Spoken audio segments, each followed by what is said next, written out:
ఫిలిప్పీన్లో అతి భయంకరమైనటువంటి భూకంపం చూసారా? బట్ నిన్న ఈ రోజు నుంచి వీడియోలు తెగ వైరల్ అవుతున్నాయి. ఎస్.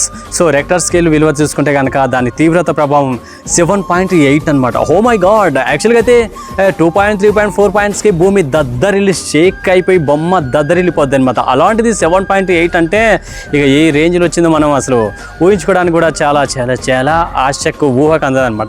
ఈ భూకంపానికి సముద్రుడు ఒక్కసారిగా సముద్రం అలలు మొత్తం గట్టిగా అతి వేగంతో వెనక్కి వెళ్ళిపోయినాయి. వెనక్కి వెళ్ళిపోయినాయి, ఏం కాదు చల్లబడ్డది అని చెప్పేసి అనుకోవద్దు అస్సలు. ఎందుకంటే సునామీ టెర్రర్ ఎంత వెనక్కి వెళ్ళిపోతుందో అంతకన్నా ఎక్కువ స్పీడ్గా వచ్చి మొత్తం ఊరిని, దేశాన్ని, ప్రపంచాన్ని కమ్మేసేటువంటి శక్తి సునామీకి ఉంది.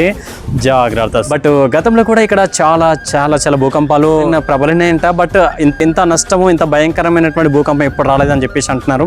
అగ్నిపర్వతం విస్ఫోటం కూడా చాలాసార్లు జరిగిందంట ఆ ఏరియాలో.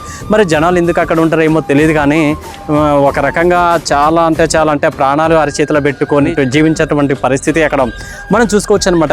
ఫైర్ సిబ్బంది, సేఫ్టీ సిబ్బంది వీళ్ళందరూ కూడా అధికారులు హెచ్చరికలు జారీ చేయడం జరిగిందనమాట. సో దయచేసి అక్కడ ఉండొద్దు. ఇళ్లలో ఉన్నటువంటి వాళ్ళందరూ కూడా పరిగెత్తుకుంటూ భయంతో ప్రాణాలు చేతిలో పెట్టుకొని బయటకు వచ్చి అసలు అలా వణుక్కుంటూ అసలు ఎట్లా అంటే ఎప్పుడు ఏ క్షణంలో ఎవరి గుండె ఆగిపోయేది తెలియదు అన్నటువంటి సిచ్యువేషన్ని మనం అక్కడ చూసుకోవచ్చు అనమాట. ఇండోనేషియా అక్కడక్కడ ప్రదేశాల్లో కూడా భారీగా భూకంపం సంభవించినట్టే తెలుస్తుంది.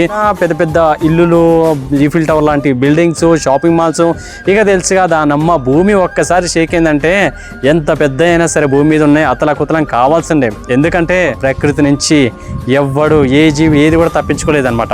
చూడాలి ఆడియన్స్, వ్యూవర్స్, యూట్యూబర్స్ మరి ఈ యొక్క సంఘటనపై మీ యొక్క అభిప్రాయం ఏంటనేది కమెంట్ బాక్స్లో కమెంట్ చేస్తారని మనస్ఫూర్తిగా ఆశిస్తాను. Thank you so much. వింటున్న లిజనర్స్ అందరికీ అర్థమైతే ఆలోచించండి, వీలైతే ఫాలో అవుతారని అనుకుంటున్నాను.